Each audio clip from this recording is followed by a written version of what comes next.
When I was younger, I read Harry Potter and the Prisoner of Azkaban, and in the 7th chapter, Professor Lupin brought forth a boggart for the kids to learn to fight. Now, a boggart is a creature that takes the form of your greatest fear. And after a few minutes of thought, I got to wondering, if I was going to be in that classroom with those third-year students, what would the boggart transform into before me? And after a few minutes of thinking, it hit me.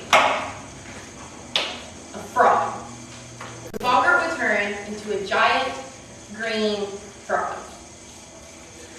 Now, frogs may not bother you, but they'll bother somebody else, and something will bother you. The question is, what scares you? Spiders. Spiders. Snakes. Snakes. Strawberries. Strawberries. Angry wives. Angry wives. The dogs. Bigfoot. Bigfoot. Bears. Bears.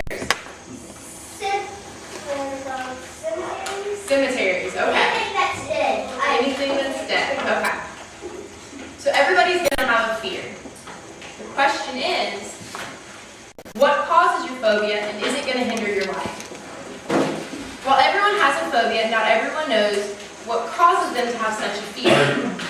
By definition, a phobia is an irrational fear, a kind of anxiety disorder in which the victim has a relentless dread of a situation, person, or object. People with phobias tend to go to great lengths to avoid whatever it is that scares them. People with bibliophobia are afraid of books, and they will tend to avoid libraries and bookstores at all costs.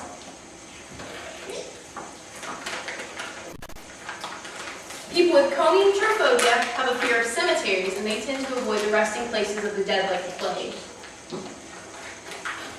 And people who are afraid of mirrors suffer from catoptrophobia, and they tend to avoid looking glasses at any price. But what causes these phobias? Phobia causes stem from many things. Phobias usually tend to begin in childhood and are normally caused by a frightening experience or a stressful situation, or even they're somewhat hereditary. If a parent or household member has the fear and the child becomes progressively aware of it, the child may eventually adapt that fear. Phobias can also be caused by something in the brain chemistry. But for the record, a phobia is not genetically inherited, no matter how simple or complex. Phobias are divided into two types of phobias, simple and complex phobias. A simple phobia is a disproportionate fear of a specific situation, a living creature, a place, an activity, or a thing. Simple phobias include things like arachnophobia, a fear of spiders, dentophobia, a fear of the dentist, or even erythrophobia, which is fear of peanut butter sticking to the roof of your mouth, which is a real fear.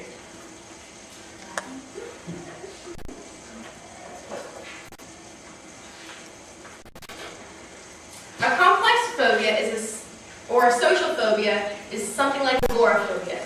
Now, agoraphobia is where people are terrified that they're going to get into a situation where there's absolutely no escape.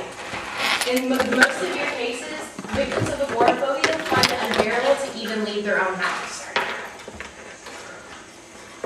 Never fear, agoraphobia is not the end of the world. Phobias are easily treatable with the help of treatment centers. Education is a huge factor in how to cope with phobias. After all, if you know everything there is to know about the fear, why fear it? In The Prisoner of Azkaban, the students would cast a spell to turn something scary into something funny. Ron Weasley turned the giant spider into one clumsily rolling around on 8 roller skates, and Professor Lupin turned his fear of the full moon into a deflating balloon.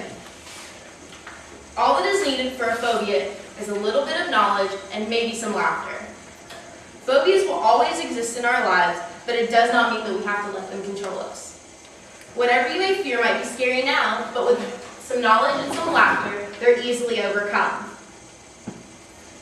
Whether you suffer something as simple as or as common as dentophobia, or something as rare as agoraphobia, you can overcome all fear. After all, what is there to fear but fear itself?